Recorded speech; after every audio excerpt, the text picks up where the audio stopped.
네, 여러분 안녕하세요. 식사요법 김광옥 교수입니다. 오늘 5주차고요.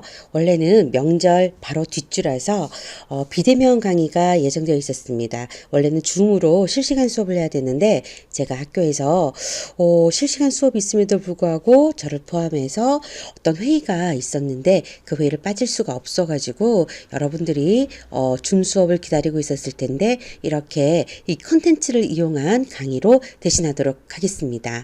늘 이런 상황을 이해해주는 학생 여러분 감사합니다. 우리 저번 시간까지는 간 질환에 대해서까지 알아봤습니다. 간 질환에 이어서 오늘은 교재로 든 96페이지입니다. 담낭 질환, 담낭의 구조와 기능에 대해서부터 알아보도록 할게요.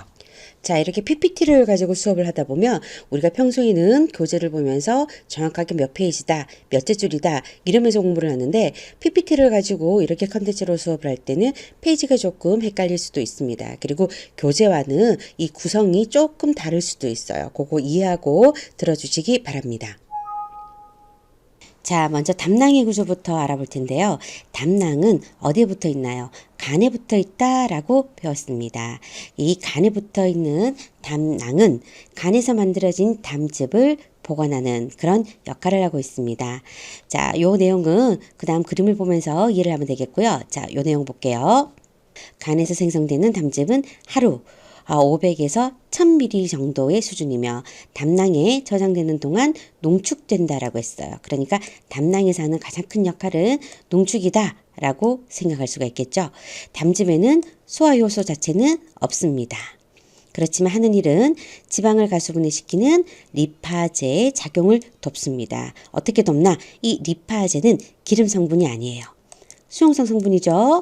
근데 소화가 돼야 되는 지방 성분은 당연히 지용성입니다. 이 두 가지는 만날 수가 없습니다. 그럼 어떻게 하나? 요 중간에 담즙이 붙게 된다면 이 담즙이 유화제 역할은 뭐였어요?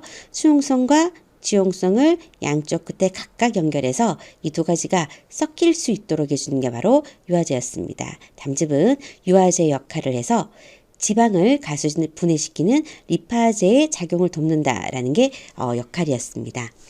자, 그림으로 다시 볼게요. 자, 여기는 간입니다. 간에서 담즙을 만들어내죠. 자, 이것이 어디에 저장됩니까? 담낭에 저장이 됩니다. 근데 담낭은 보니까 크기가 안 커요.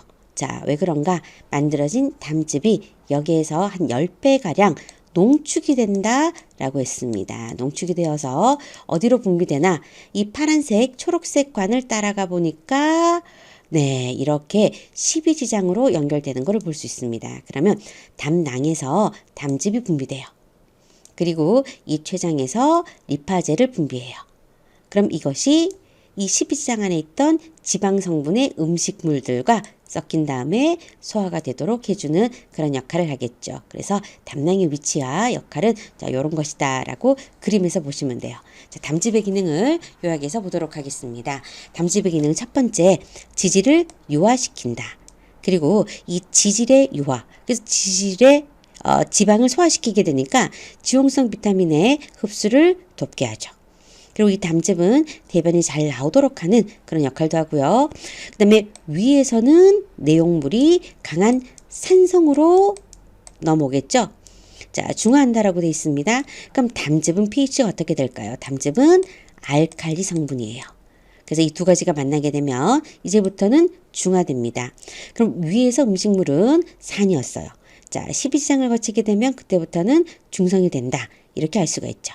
장내 발효를 저하시킨다라고 했는데 이 담즙의 역할이 원래 장 안에서 남아있는 미생물들이 발효를 굉장히 많이 할 수 있는데 담즙 또한 이런 장내 미생물들을 없애는 역할을 해줍니다. 장내 미생물 없앨 수 있는 우리가 먹은 음식물에 미생물을 없앨 수 있는 게 또 하나 있었죠. 위에서는 위산이었어요. 그래서 산성에 죽는 애들이 있었고 어느 정도 죽고 나면 나머지를 담즙이 알칼리로 또 다시 한번 이렇게 죽이게 돼요. 그런 다음 중화가 되겠죠. 그럼 만약에 소장에 이렇게 위산이나 담즙 이런 것들에 상관없이 살아남은 애들이 있다면 소장 안에서는 이 미생물의 활동이 굉장히 활발해집니다. 그런 것들을 장 안에서 미생물이 음식물 분해를 하는 걸 보고 우리는 발효다 라고 얘기를 합니다.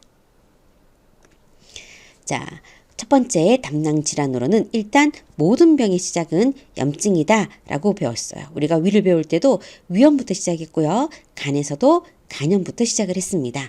담낭 질환에서도 첫 번째 질환은 담낭염입니다. 담낭염은 담낭 안에 염증이 생기는 거다. 이유는 세균이 감염되었거나 그리고 비만한 경우, 임신이나 변비나 그리고 부적당한 식사 그리고 소화관장의 담즙 성분의 변화, 체액의 역류 이런 것들이 원인이 되어서 아주 원인은 여러 가지가 있겠죠. 담낭 안에 염증이 생기는 게 담낭염이다. 이렇게 볼 수 있습니다. 그럼 담낭염도 항상 우리가 염증이나 이런 것들은 급성과 만성 이렇게 나눴습니다. 일단 급성은 열이 있어요. 갑자기 좀 심하게 확 염증이 생기니까 열이 좀 많이 나는 편입니다. 우측 상복부에 심한 통증이 있다라고 했는데 우측 상복부라고 하면 간이 있는 위치예요. 역시 간에 담낭이 붙어 있으니까 위치는 똑같습니다. 그쪽에 굉장히 심한 통증과 구토, 메스꺼움 이런 증상이 있을 수 있어요. 그리고 만성 담낭염은 이게 오래된 겁니다. 그래서 열이 굉장히 심하진 않고요. 열이 조금 약해질 수 있어요. 그런 다음 이제 조금 진행이 되면 오한과 일단 황달이라는 증상이 일어납니다. 황달이라는 거는 일단 간이나 이쪽의 질환이 조금 진행이 되면 황달이 생기죠. 여러분 우리 간 배울 때 황달은 왜 생긴다고 배웠습니까? 네. 혈액의 적혈구가 분해되면서 빌리루빈 성분이 간에서 처리가 돼야 돼요. 이 빌리루빈 성분이 처리가 되지 못하니까 황달이라는 증상으로 눈알이나 손이나 피부나 이런 것들이 좀 노랗게 되는 그런 증상을 보이게 되겠죠. 이런 황달 증상이 있을 수가 있습니다. 그리고 대부분의 담낭염 환자는 담석이 존재하라고 한다라고 되어 있습니다. 이 담낭 안에 있는 담즙 성분과 염증 성분이 엉겨붙어서 담석이 생기게 돼요. 담석이 있어서 이 담석이 긁어서 염증을 만드는 경우도 있고요. 담낭에 염증이 있으면 또 담석이 더더욱 많이 생기게 됩니다. 그 이유는요. 여러분들 교재 97페이지 증상 아래쪽에 보시면 있습니다. 감염 과정에서 담즙의 수분과 담즙산염이 과잉 흡수된다. 그래서 이 담즙 안에 있는 콜레스테롤이 침전되어서 결정화되면서 담석이 만들어진다라고 증상에 추가로 되어 있습니다. 자, 그럼 여러분들 이제부터는 식사요법 하도록 하겠습니다. 첫 번째 줄부터 볼게요. 98페이지입니다. 보시면은 급성기에는 그러니까 급성 담낭염이 시작되었을 때 그럴 때는 내지는 급성기는 굉장히 통증이 심할 때 그리고 증상이 빨리 이제 진행될 때 이럴 때는 금식을 하셔야 됩니다. 그리고 정맥으로 수분과 전해질을 보충한다라고 되어 있는데 우리가 정맥 영양 배울 때 이런 정맥 영양은 우리가 이게 중심 정맥 영양은 너무 무리겠죠. 그것 때문에 이 중심 정맥을 뚫을 수는 없습니다. 그래서 이럴 때는 말초 정맥으로 잠깐이니까 수분과 전해질 정도를 보충해 준다라고 알아두시면 돼요. 자, 여기 정맥에 제가 말초 정맥 영양이라고 말초를 하나 적도록 하겠습니다. 그리고 식사가 당질 위주예요. 왜 그런가? 지질이 들어가게 되면 담즙산이 분비되기 때문에 그렇습니다. 그래서 당질 위주로 식사를 하고요. 자, 금식했다가 그 다음 단계는 굉장히 묽고 부드러워야 되겠죠. 그래서 시작이 유동식, 연식, 회복식, 정상식 이렇게 진행이 됩니다. 그리고 그 후에도 저지방식을 제공해야 되고요. 이렇게 지방이 적게 되면 당연히 필수 지방산 부족할 수 있고 지용성 비타민도 부족할 수 있어요. 그리고 지방이 많은 고지방 어용류를 제한해야 됩니다. 그리고 저지방 우유를 마셔야 되겠죠. 일반 우유는 마시면은 지방이 많아서 굉장히 또 통증이 심해집니다. 저지방 우유를 그래도 한 컵 미만으로 굉장히 적게 섭취하도록 해야 되고요. 그리고 필수 지방산들은 대부분 탄소 사슬이 이렇게 길었습니다. 그렇기 때문에 이렇게 긴 장수의 지방은 대부분 식물성 오일에 들어있기 때문에 식물성 기름을 이용해야 되고요. 그리고 알코올이나 카페인, 탄산음료, 향신료, 가스를 생성하는 식품 이런 것들은 제한을 해야 됩니다. 자, 이번에는 담석층 보도록 하겠습니다. 담석은 위치에 따라서 담낭에 있는 담석이냐 그리고 총 담관에 있는 담석이냐 아니면 간 안에 있는 담석이냐 이렇게 분류를 할 수가 있습니다. 자, 이것들의 증세로는 급성복통과 황달을 유발할 수 있고요. 그리고 합병증으로는 이 담성증 때문에 제가 담낭염 생길 수도 있다라고 말씀을 드렸죠. 그래서 담낭염도 합병증으로 같이 만들어낼 수가 있습니다. 그리고 담석의 성분에 따라서는 뭐 좀 더 설명을 하겠지만 콜레스테롤계 담석과 그리고 색소성이라고 하는 빌리루빈계 담석 이렇게 두 가지로 분류를 할 수가 있습니다. 자, 증상은요. 자, 여러분들 교재 요거는 99페이지입니다. 이 증상은 대부분은 증상이 없어요. 그러다가 갑자기 굉장히 아픈 통증을 느낍니다. 굉장히 많이 아프다 그래서 거의 산통에 버금간다. 이래서 담관 산통, 뭐 담석 상통 이걸 줄여서 담산통이라고도 부릅니다. 그 외에도 이게 이제 간 쪽에 담낭이 있다 보니까 이제 아래쪽이 아니고 위쪽에 상복부 통증이 일어나게 됩니다. 자, 담석의 종류별 원인 요거 중요하니까 보셔야 돼요. 자, 담석의 원인으로 콜레스테롤계 있고요. 빌리루빈계 있습니다. 그럼 콜레스테롤은 주로 담낭 안에 생깁니다. 우리가 아까 담낭염 할 때도 콜레스테롤이 침착되어서 이게 굳어서 콜레스테롤계 담석이 된다라고 배웠어요. 자, 이런 콜레스테롤계 담석은 당뇨병 환자 많이 생기고요. 그리고 육식이라고 돼 있는데 지방을 많이 섭취한다라고 이해를 하시면 될 것 같습니다. 그리고 빌리루빈계 담석이 있는데요. 요거는 위치가 담관입니다. 담관이고 원래 간질환이 있는 만성 간질환 환자한테 생기기 쉬워요. 자, 콜레스테롤계는 당뇨병이었고 빌리루빈계는 자, 간질환자였습니다.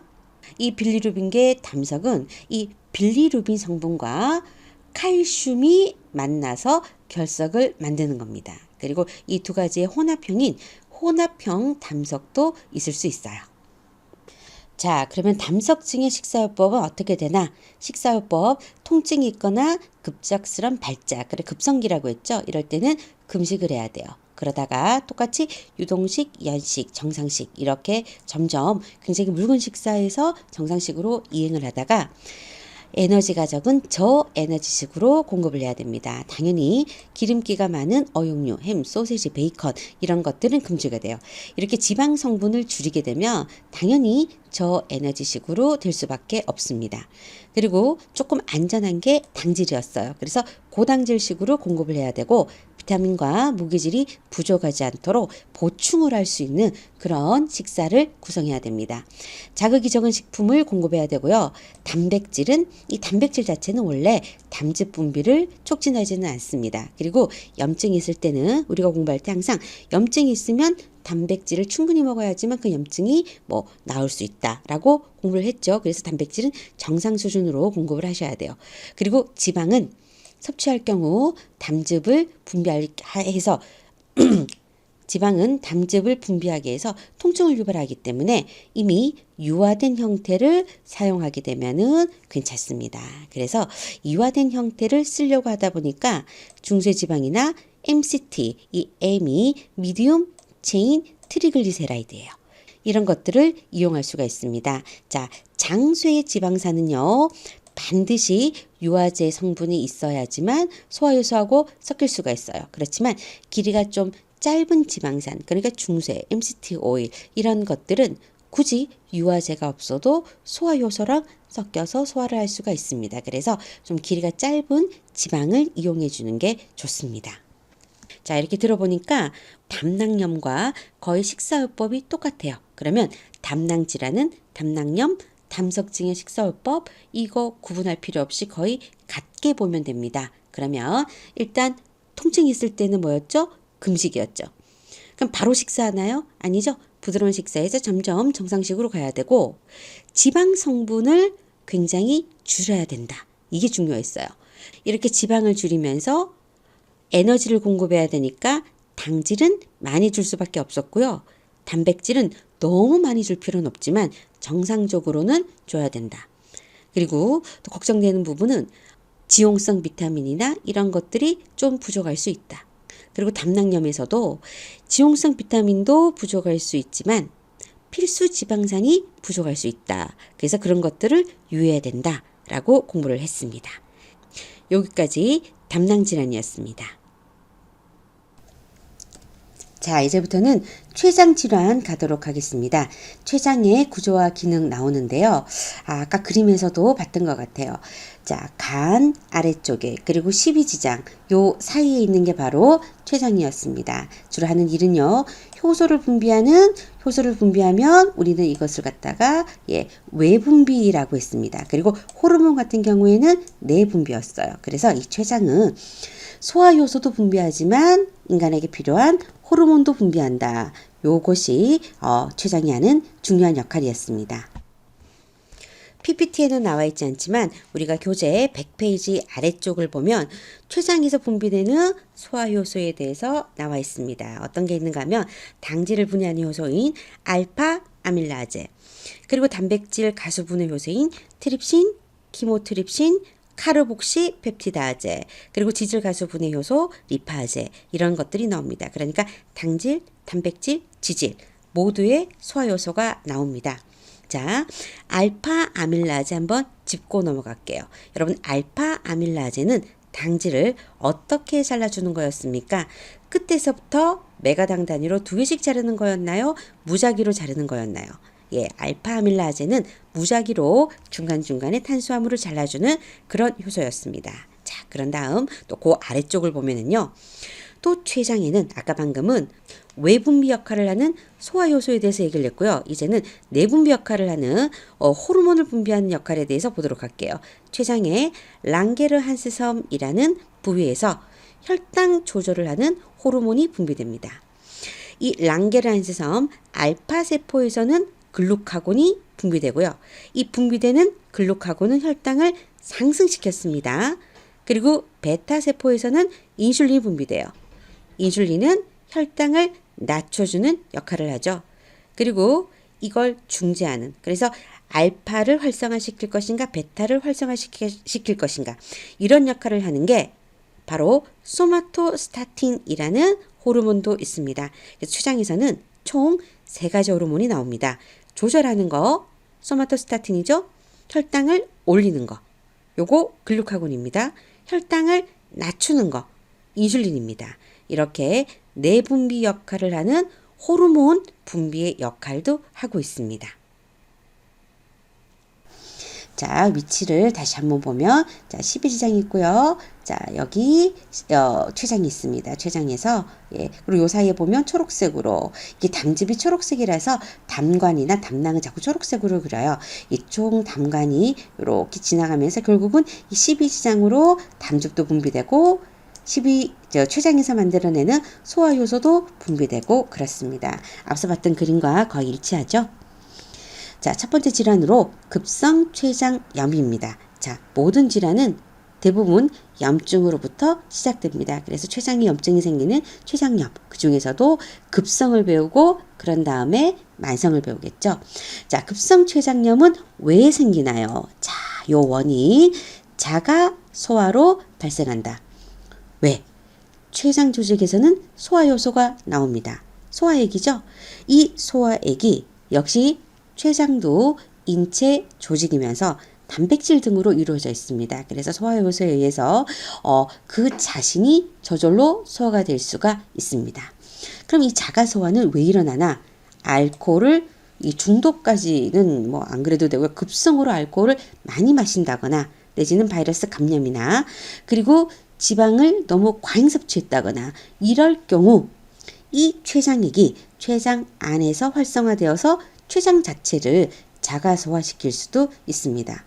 그리고 또 다른 원인은 담석증 등의 담도 질환으로 보니까 조직이 같은 쪽으로 붙어 있었죠. 그래서 이 담도 질환으로 인해서 췌장염까지 생기는 경우가 전체의 50% 이상이다라고 볼 수 있어요. 자, 그럼 급성 췌장염의 증상은요. 초기에 상복부 통증, 복부 백만, 구토, 멀미, 발열 이런 것들을 보이게 되고요. 급성인 경우에는 이제 폭음이나 폭식을 한 후에는 심한 복통이 생기는 그런 증상이 있습니다. 자, 식사요법 들어가도록 하겠습니다. 식사요법은요. 자, 우리가 담낭 같으면은 지방만 제한하면 됐습니다. 근데 췌장은 어떻습니까? 이 3가지 소화효소가 모두 나오기 때문에 자, 모든 음료수와 식품을 일절 제공하지 않고 라고 되어 있습니다. 자, 이렇게 절대로 장을 통한 음식을 공급하지 않고요. 정맥 영양이나 그리고 관급식 등 비경구 영양 공급이 필요합니다. 만약에 이런 관급식이라고 하면 관을 꽂아서 급식하게 하는 경관급식을 얘기하는 거죠. 만약에 이 경관급식을 위쪽으로 하면 어떻게 될까요? 그럼 여전히 췌장이 이제 활동을 해야 되기 때문에 아무 소용이 없겠죠. 이런 관급식 같은 경우에는 췌장을 지난 자리, 그러니까 공장 정도까지 관을 넣어줘야 됩니다. 이런 입을 통하지 않는 비경구 영양 공급이 필요합니다. 역시 췌장에 문제가 생겨도 지지를 제한해야 됩니다. 그렇지만 이 췌장액이 없어도 소화되기 쉬운, 그러니까 담즙이 분비되지 않는 상황하고도 똑같았어요. 그럴 때는 중쇄의 지방을 이용할 수가 있습니다. 초기에는 단백질도 제한해야 돼요. 자, 담낭은 어땠습니까? 단백질 제한할 필요가 없었어요. 그냥 정상적으로 공급을 하면 됐어요. 그렇지만 췌장염은 단백질 따질 거 없이 모든 영양소 공급이 제한됩니다. 자, 회복기에는 양을 적극적으로 늘릴 수가 있습니다. 그리고 자극이 적은 식품을 소량씩 자주 공급해야 되고요. 절대로 알코올은 금지됩니다. 자, 이번에는 만성 췌장염입니다. 급성이 치료되지 않고 기간이 길어지게 되면 만성이죠. 자, 증상은 역시 비슷합니다. 통증은 원래 급성으로 올 경우에는 통증이 심합니다. 만성이 되면 통증은 좀 약해졌어요. 그리고 이렇게 만성 췌장염이 되면 큰 문제가 무엇인가? 랑게르한스섬의 베타세포가 손상되어서 당뇨를 유발합니다. 그러면 성인이다, 나이가 있는 중년이다 할지라도 2형 당뇨가 아닌, 성인형 당뇨가 아닌 1형 당뇨가 생길 수가 있습니다. 리파제 분비가 안 되기 때문에 지질의 소화가 잘 일어나지 않습니다. 그래서 지방변증이라는 것이 발생하게 됩니다. 이 지방변증이 어떤 거냐면요. 변을 봤을 때 지방이 소화되지 않으니까 이 변에 기름이 끼어서 같이 나오는 게 지방변증이라고 합니다. 자, 식사요법에 대해서 알아보도록 하겠습니다. 만성 췌장염의 식사요법은요. 췌장 기능이 한 90%까지 감소가 되면, 그러니까 살아있는 기능은 10% 미만이겠죠. 지질과 단백질의 소화 흡수가 어려워집니다. 그래서 식사를 할 때도 항상 소화효소제를 같이 복용을 해야 됩니다. 자, 이럴 경우 통증도 심하기 때문에 소화효소제를 먹는다 할지라도 소화가 잘 되지 않고 영양소가 소화가 안 되니까 부족할 수밖에 없습니다. 그래서 고영양식을 제공해야 되고요. 그리고 금주 절대 해주셔야 됩니다. 절대로 알코올은 안 됩니다. 그리고 인슐린을 분비하는 기능도 떨어지기 때문에 내당 능력이 감소할 경우는 결국은 당뇨병의 식이요법을 같이 실행해 주셔야 됩니다. 자, 그 다음 질환으로는 췌장암 보도록 하겠습니다. 췌장암은 이 식생활이 서구화되면서 점차 증가하는 경향이 있습니다. 예전에는 서구화합니다 이랬는데 현재는 한국인들도 췌장암이 굉장히 많이 발생하고 발병률이 굉장히 높아지고 있습니다.